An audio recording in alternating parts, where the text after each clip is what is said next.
It is such a good feeling earning your first Chase Sapphire Preferred sign-up bonus and being ready to transfer those points on over to Hyatt for your first redemption.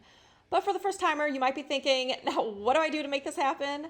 I'm Lean with Lean on Travel, and I've helped enough beginner travel hackers out there with their first redemption that I knew I needed a video with screenshots to keep the multiple steps super easy to follow. For the first timer that is travel hacking with a spouse, there's also an additional step just for your very first time, where you'll need to connect your spouse's Chase Ultimate Rewards account to yours. You do this so that all of your points are in one bucket before you transfer them on over to Hyatt. Okay, so I'm going to assume that you're going to be the primary booker of all reservations as you're watching this video.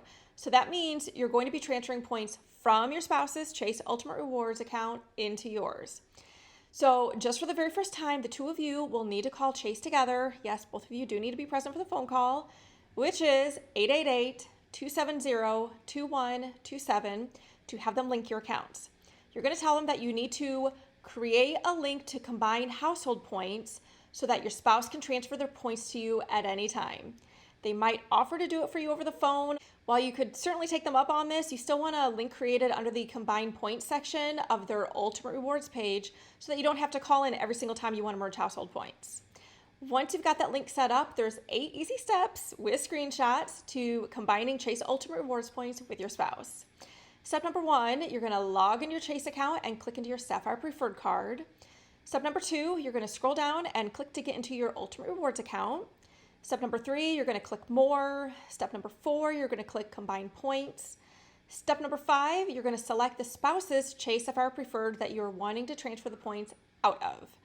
Step number 6, you're going to scroll down and then select the spouse's Sapphire Preferred card that you're wanting to transfer the points to. Step number 7, enter the number of points that you want to transfer. I usually do all. Click Review. And then finally click Submit. Their points should instantly transfer your Chase Ultimate Rewards account. Once you get your points merged, you are ready to transfer your big pot of Chase Ultimate Rewards to airline and hotel partners. And again, if you're a rookie, you're probably going to be transferring them to Hyatt since they allow you to stretch your points so much further than other hotel or airlines. So I will demo that for you now.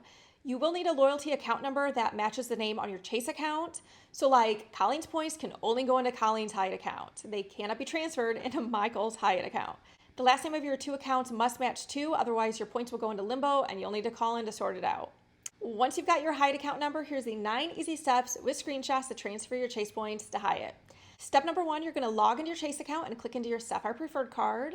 Step number 2, you're going to scroll down and click to get into your Ultimate Rewards account. Step number 3, click More. Step number 4, click Transfer Points to Partners. Step number 5, select Hyatt. Step number 6, click Transfer Points. Step number 7, enter your Hyatt loyalty number and click Next. Step number 8, you're going to enter the number of points to be transferred in 1,000-point increments, then click Next. And then finally, step number 9, click to submit the transfer. Most transfers happen within 5 minutes, but could take 24 hours. No need to call your transfer partner unless it's been over 48 hours. You will receive emails from Chase updating you when your points have left your account and when they have successfully reached your transfer partner account. Do a mock booking with Hyatt to get the most accurate total number of points needed, as number of points needed will change by the day. So like one day could be 15,000 points, which is what was advertised when you started the booking process. But then one of the days could be peak pricing at 18,000 points. 2 other very important tips is 1, do not do a test transfer. This will flag your account as suspicious and will result in it taking several days and a phone call to get all of your points successfully transferred. And then tip number 2 is you can only transfer out from Chase to the transfer partner. Those points can't be returned back into your Chase account. So like once they're in Hyatt, they stay with Hyatt. Now, once those points are with Hyatt, book your completely free stay on points. What's amazing with Hyatt is you don't even need to pay taxes or resort fees when you stay with points. It is completely free. When you book, just click the Show World of Hyatt Points button to make sure that your room on points is available to book.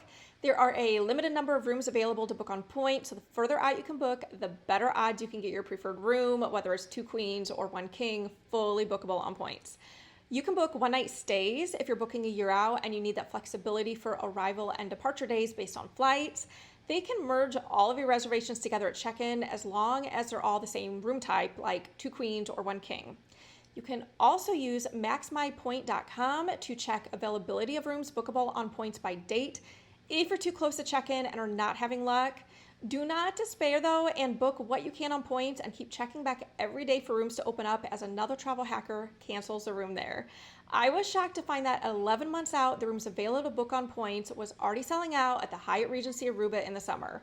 So I booked what I could, booked a Hyatt place as a backup, but sure enough, within 2 weeks, I was able to secure 2 additional nights, one night at a time, to add on to my Aruba trip.